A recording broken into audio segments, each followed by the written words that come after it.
महाराष्ट्र विधानसभा के मद्देनजर एनसीपी अजीत पवार गुट ने 38 उम्मीदवारों की पहली सूची जारी कर दी है। इस लिस्ट में जो सबसे खास बात सामने आई है वो ये कि इसमें 95 मौजूदा विधायकों को फिर से टिकट दिया गया है। इस सूची में प्रमुख नेताओं में नवाब मलिक और सना मलिक का नाम शामिल है। अजीत पवार खुद बारामती विधानसभा सीट से चुनाव लड़ेंगे। इसके अलावा येवला से छगन भुजबल, आंबेगांव से दिलीप वलसे पाटिल को और साथ ही कागल से हसन मुशर्रफ, परली से धनंजय मुंडे को उम्मीदवार बनाया गया है। अमरावती शहर से सुलभा खोडके, नवापुर भरत से गावित और पाथरी से निर्मला उत्तम राव विटेकर और मुमरा कलवा से नजीब मुल्ला को टिकट मिला है। तो देखिए, महायुति में बीजेपी 152 से 155 सीटों पर चुनाव लड़ सकती है। एकनाथ शिंदे के नेतृत्व वाली शिवसेना 70 से 80 और अजीत पवार के नेतृत्व वाली राष्ट्रवादी कांग्रेस पार्टी के पास में 52 से 54 सीटें जा सकती है। अभी तक महायुति में बीजेपी ने 99 उम्मीदवारों का ऐलान कर दिया है, वहीं शिवसेना अब तक सिर्फ 45 सीट पर उम्मीदवार उतारे हैं। बता दें कि महाराष्ट्र में 288 विधानसभा सीटें हैं। राज्य में बीजेपी, शिवसेना और एनसीपी अजीत पवार गठबंधन की सरकार है और ऐसे में अब एक एक करके देखिए जो नामों की जो सूची है वो भी सामने आ रही है और लगातार हम आपको बता रहे हैं, पल पल की अपडेट भी आपको देते आए थे। आंबेगावमधून दिलीप वळसे पाटील साहेब, कागलमधून हसन मुश्रीफ साहेब, परळीमधून धनंजय मुंडे साहेब, दिंडोरीमधून नरहरी झिरवळ, अहेरीमधून धर्मबाबा आत्राम, शिवाधनमधून आदिती तटकरे, अमळनेरमधून अनिल भाईदास पाटील, उदगीरमधून संजय बनसोडे, अर्जुनी मोरगावमधून राजकुमार बडोले, माझगावमधून प्रकाशदादा सोळंके, वाईमधून मकरंदराव पाटील, सिन्नरमधून माणिकराव कोकाटे, खेळ आळंदी दिलीपराव मोहिते, अहमदनगर शहर संग्राम जगताप, इंदापूर दत्तात्रय मामा भरणे, अहमदपूर बाबासाहेब पाटील, शहापूर दौलत दरोडा, पिंपरी अण्णा बनसोडे, कळवण नितीन पवार। हमारे साथ वरिष्ठ पत्रकार प्रदीप नरोला जी जुड़ गए हैं। प्रदीप जी, 95% जो मौजूदा विधायक हैं उनको एनसीपी ने, अजीत पवार गुट ने फिर से रिपीट किया है।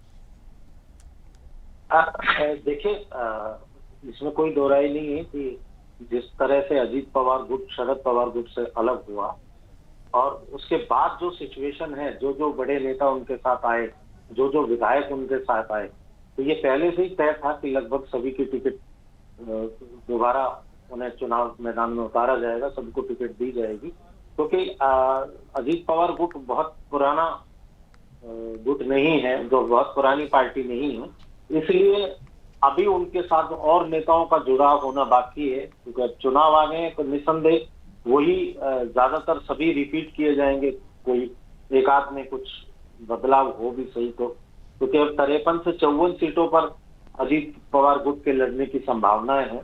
और रोहित जी, मेरा मानना यह है कि 38 तो उन्होंने डिक्लेयर कर दी हैं और जो बाकी के भी होंगे वो इसी जो जो वहाँ विधायक थे या जो जो जिस क्षेत्र के नेता थे उन्हें ही रिपीट किया जाएगा। प्रदीप जी, तो कहीं ना कहीं माना जाए कि सीटों को लेकर जो कहा जा रहा था कि एनडीए में भी थोड़ा सा उलझता हुआ दिख रहा है, तो वो सारी चीजें क्लियर कर दी गई है और सबसे ज्यादा बड़ी सीटों पे यानी कि बड़े भाई की भूमिका में बीजेपी रहने वाली है।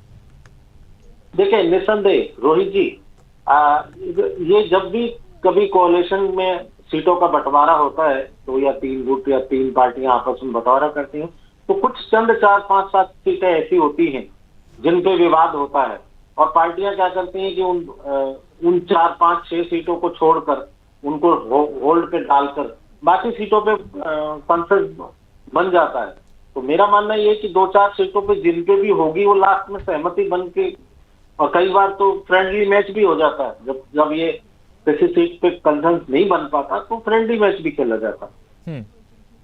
देखिए, और साथ ही प्रदीप जी, चुनाव चिन्ह भले अजीत पवार के पास में आ गया है एनसीपी का, लेकिन आखिरी मुहर जो है वो जनता ही लगाने वाली है और जनता ही डिसाइड करने वाली है कि शरद गुट या फिर अजीत गुट कौन है असली जनता की नजरों में एनसीपी।